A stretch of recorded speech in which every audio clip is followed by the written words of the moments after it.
আপনার তাকদিরে যা আছে আপনি পাবেন, না পেয়ে আপনি দুনিয়া থেকে যাবেন না, ফুল স্টপ। আর আপনার তাকদিরে যা নাই সারা দুনিয়ার মানুষ মিলে আপনাকে দিতে পারবে না। এই চিন্তাটা আগে মাথার মধ্যে সেট করেন। এই দুনিয়ার জীবনে আপনার দুনিয়ার বাড়ি গাড়ি টাকা পয়সা রিজিক ব্যবসা বাণিজ্য স্ত্রী সন্তান এগুলোকে নিয়ে এত বিচলিত হওয়ার কিছু নাই।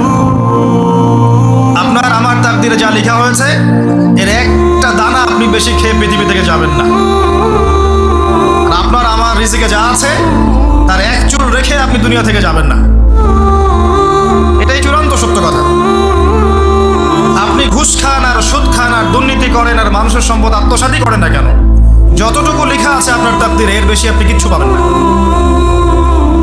আর আপনি হালালে থাকার জন্য যতই কষ্ট করেন, হালালে আছেন সবজি বিক্রি করে খাচ্ছেন, আপনি ছোটখাটো ব্যবসা করছেন, মানুষ আপনাকে দাম দেয় না, আন্ডার এস্টিমেট করে, গরিব বলে, ফকির মিসকিন বলে, কিন্তু আপনার তাকদিরে যা আছে আপনি সেটাই পাবেন, এর বেশি আপনি কিচ্ছু পাবেন। হুয়াল আউয়ালু ওয়াল আখির, আল্লাহ পাক প্রথম এবং আল্লাহই শেষ। কুল্লু মান আলাইহা ফান ওয়া ইয়াবকা ওয়াজহু রাব্বিকা যুল জালালি ওয়াল ইকরাম। প্রত্যেকটা বিষয় ফানা হয়ে যাবে, কিচ্ছু থাকবে না। এখন আপনি পৃথিবীতে যা দেখছেন এগুলোর কিছুই থাকবে না। প্রত্যেক মানুষ, প্রত্যেকটা জিন, প্রত্যেক উদ্ভিদ, প্রত্যেক এই প্রাণী, আকাশ, মহাবিশ্ব, গ্রহ নক্ষত্র, চন্দ্র সূর্য, সমুদ্র, পাহাড় পর্বত, বিশ্বনেতা, রাষ্ট্রনেতা, সমাজ নেতা, পরিবারের কর্তা, অর্থনৈতিক নেতা সবাই মারা যাবে, সবাই শেষ হয়ে যাবে, কিচ্ছু থাকবে না। এই বিষয়টা আগে ভালো করে হজম করতে হবে যে আমরা এখানে থাকতে আসিনি, আমরা এই দুনিয়ায় থাকতে আসিনি, আমরা এখানে এসেছি চলে যেতে। যার মনের মধ্যে এই কনসেপ্ট থাকে সে কখনো আল্লাহ পাকের বিদ্রোহী হতে পারে না, সে কখনো আল্লাহ দ্রোহিতা করতে পারে না, কুফরি করতে পারে না, শিরক করতে পারে না, আল্লাহর অবাধ্য হতে পারে না। যার মনের মধ্যে এই চিন্তা বদ্ধমূল যে আমি এখানে থাকতে আসিনি, আমি এখানে মুসাফিরের মতো এসেছি, গাছের ছায়ায় বিশ্রাম নিচ্ছি, বিশ্রাম নিয়ে শেষ হবে চলে যাব। যারাই আল্লাহ দ্রোহিতায় লিপ্ত হচ্ছে, শিরক করছে, বিদআত করছে, হারাম খাচ্ছে, ঘুষ খাচ্ছে, সুদ খাচ্ছে, জেনা করছে, আল্লাহ দ্রোহিতা করছে, আল্লাহর বিধানকে অস্বীকার করছে, তারা ইনডাইরেক্টলি ধরে নিয়েছে যে তারা মনে হয় পৃথিবীতে চিরকাল থাকবে। কারণ যদি কিয়ামতের মাঠের কথা তাদের স্মরণ থাকতো তারা কখনোই কাজগুলো করতে পারতো না, পারতো? এবার আসেন, আল্লাহ পাক কলম সৃষ্টি করে তাকদীর লিখেছেন, অতএব তাকদীর নিয়ে প্রিয় ভাইয়েরা বিচলিত হবেন না। আপনার তাকদীরে যা আছে আপনি পাবেন, যা নাই কোশ্চেন কালেও পাবেন না, ফুল স্টপ। আপনার তাকদীরে যা আছে আপনি পাবেন, না পেয়ে আপনি দুনিয়া থেকে যাবেন না, ফুল স্টপ। আর আপনার তাকদীরে যা নাই সারা দুনিয়ার মানুষ মিলে আপনাকে দিতে পারবে না। এই চিন্তাটা আগে মাথার মধ্যে সেট করেন। এই চিন্তা যার মধ্যে ইনস্টল করা আছে সে আত্মহত্যা করে না কখনো, সে হতাশ হয় না কখনো, সে ভয় পায় না, আল্লাহর পথে চলতে গিয়ে পিছু পা হয় না, সে জালেমের সামনে মাথা নত করে না। যার মাথায় এই চিন্তা আছে যে আল্লাহ যা লিখেছেন এটা হবে, যা লিখেন নাই সারা দুনিয়ার মানুষ মিলে সেটা হবে, সিম্পল। এর মধ্যে আল্লাহ পাক পরীক্ষায় ফেলবেন, ওই বিষয়টা ডিফারেন্ট। আমি অবশ্যই তোমাদেরকে পরীক্ষা করব ভয় দিয়ে, ক্ষুধা দিয়ে, সন্তানের কি ইন্তেকাল দিয়ে, ফসলের ক্ষতি দিয়ে, সম্পদের ক্ষতি দিয়ে আমি পরীক্ষা করব। কিন্তু যারা সবর করবে এবং যারা এই কনসেপ্ট রাখবে ইন্না লিল্লাহি ওয়া ইন্না ইলাইহি রাজিউন, এদেরকে আল্লাহ পাক প্রশংসা করেছেন, ইনশাআল্লাহ এরা সফল হবে। আল্লাহ পাক তাকদীর লিখে ফেলেছেন, তাকদীর নিয়ে টেনশন করবেন না, রিজিক নিয়ে টেনশন করবেন না। এখনকার যুব সমাজের সবচেয়ে বড় টেনশন রিজিক। একটা জব, একটা ভালো জব, একটা ভালো ব্যবসা, সে সিকিউরড লাইফ চাচ্ছে, রিজিক নিয়ে চিন্তা করবেন না। আপনার কাছে যে রিজিক আছে এটা আপনার কাছে আসবেই ইনশাআল্লাহ। হয়তো সময় লাগছে কিন্তু আপনার কাছে আসবে ইনশাআল্লাহ। আপনি হালালের উপর থাকবেন, ন্যায়ের উপর থাকবেন, আপনি অন্যায় পথে রিজিক সার্চ করবেন না। আপনার তাকদীরে যে রিজিক আছে আপনার কাছে আসবে ইনশাআল্লাহ। এরপরে সৃষ্টি করেছেন মহাবিশ্ব, এই পুরো মহাবিশ্ব তাকদীর লেখার পরে মহাবিশ্ব কয় দিনে? ফি সিত্তাতি আইয়াম, 6 দিনে। মাত্র 6 দিনে আল্লাহ পাক পুরো মহাবিশ্ব সৃষ্টি করেছেন।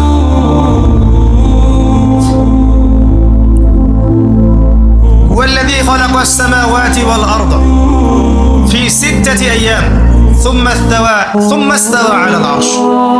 সূরা হাদীদের মধ্যে এটা আছে।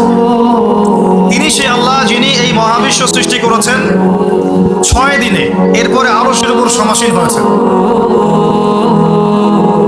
আল্লাহ পাক এর একদিন আমাদের একদিনের মতো নয়, বরং কিয়ামতের মাঠে যেদিন আমরা দাঁড়িয়ে থাকব, এই দিনটা হবে আল্লাহর হিসেবে 50,000 বছরের সমান। মানুষ অস্থির হয়ে থাকবে, বিচার শুরু হচ্ছে না কেন?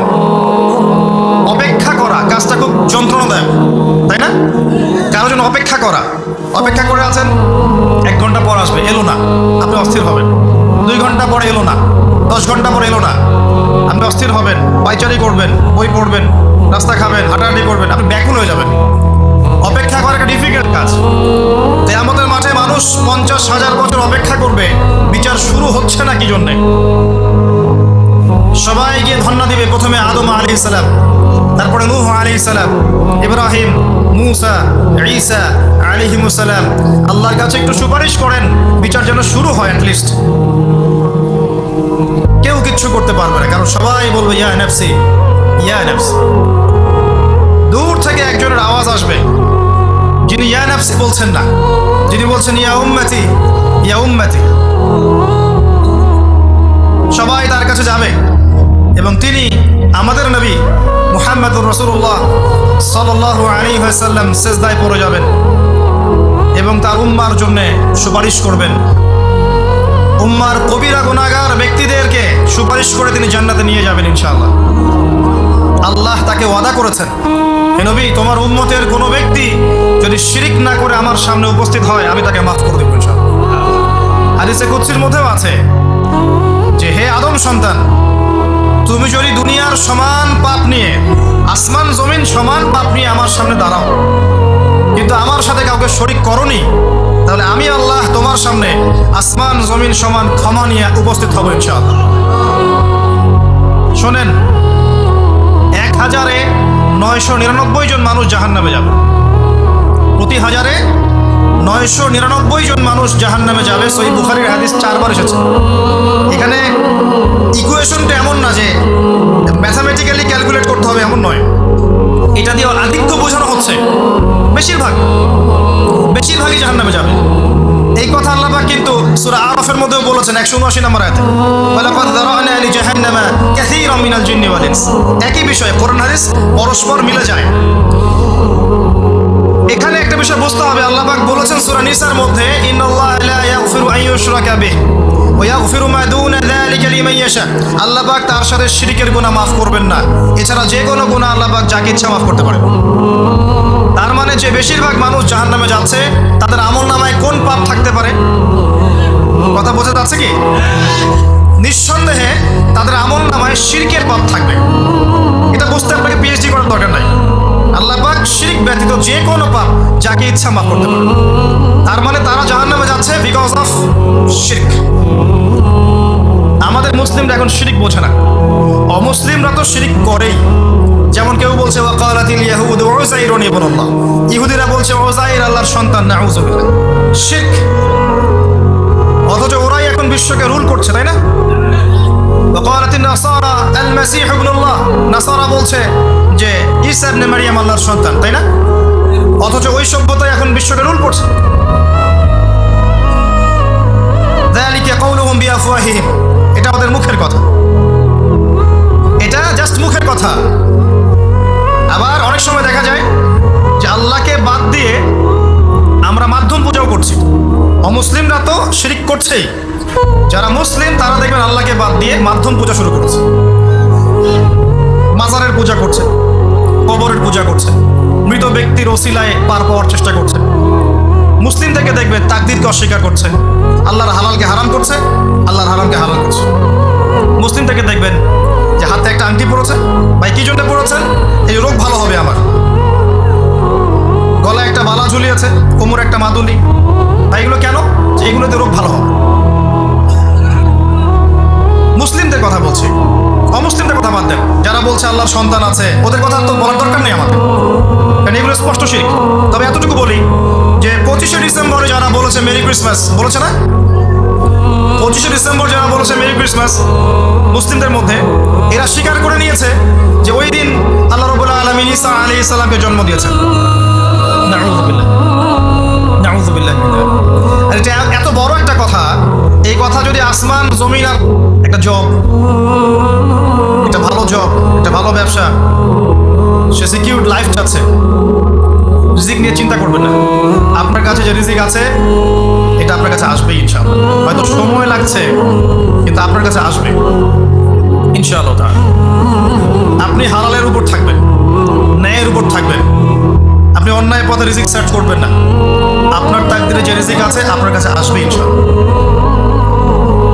এবার আসেন, আল্লাহ পাক এরপরে সৃষ্টি করেছেন মহাবিশ্ব, এই পুরো মহাবিশ্ব তাকদির লেখার পরে মহাবিশ্ব কয় দিনে? ফি সিত্তাতি আইয়াম, 6 দিন।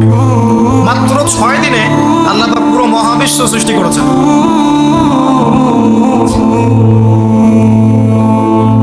ওয়াল্লাযী খালাকাস সামাওয়াতি ওয়াল আরদা ফি সিত্তাতি আইয়াম সুম্মা ইসতাওয়া আলাল আরশ। সূরা হাদীদের মধ্যে একটা আছে, তিনি সেই আল্লাহ যিনি এই মহাবিশ্ব সৃষ্টি করেছেন 6 দিনে, এরপরে আরশের উপর সমাসীন হয়েছেন। আল্লাহ পাক এর একদিন আমাদের একদিনের মতো নয়, বরং কিয়ামতের মাঠে যেদিন আমরা দাঁড়িয়ে থাকব এই দিনটা হবে আল্লাহর হিসেবে 50,000 বছরের সমান। মানুষ অস্থির হয়ে থাকবে, বিচার শুরু হচ্ছে না কেন? অপেক্ষা করা কাজটা খুব যন্ত্রণাদায়ক, তাই না? কারোর জন্য অপেক্ষা করা, অপেক্ষা করে আছেন, 1 ঘন্টা পর আসবে, এলো না, আপনি অস্থির হবেন। 2 ঘন্টা পর এলো না, 10 ঘন্টা পর এলো না, আপনি অস্থির হবেন, পাইচারি করবেন, বই পড়বেন, রাস্তা খাবেন, হাঁটাহাঁটি করবেন, আপনি ব্যাকুল হয়ে যাবেন। অপেক্ষা করা একটা ডিফিকাল্ট কাজ। কিয়ামতের মাঠে মানুষ 50,000 বছর অপেক্ষা করবে, বিচার শুরু হচ্ছে না কি জন্যে? সবাই গিয়ে ধন্না দিবে, প্রথমে আদম আলাইহিস সালাম, তারপরে নূহ আলাইহিস সালাম, ইব্রাহিম, মূসা, ঈসা আলাইহিমুস সালাম। আল্লাহর কাছে একটু সুপারিশ করেন, বিচার যেন শুরু হয় অ্যাটলিস্ট। কেউ কিচ্ছু করতে পারবে না, কারণ সবাই বলবে ইয়া নাফসি, ইয়া নাফসি। দূর থেকে একজনের আওয়াজ আসবে যিনি ইয়া নাফসি বলছেন না, তিনি বলছেন ইয়া উম্মতি, ইয়া উম্মতি। সবাই তার কাছে যাবে এবং তিনি আমাদের নবী মুহাম্মদুর রাসূলুল্লাহ সাল্লাল্লাহু আলাইহি ওয়াসাল্লাম সিজদায় পড়ে যাবেন এবং তার উম্মার জন্য সুপারিশ করবেন। উম্মার কবিরা গুনাহগার ব্যক্তিদেরকে সুপারিশ করে তিনি জান্নাতে নিয়ে যাবেন ইনশাআল্লাহ। আল্লাহ তাকে ওয়াদা করেছেন, হে নবী তোমার উম্মত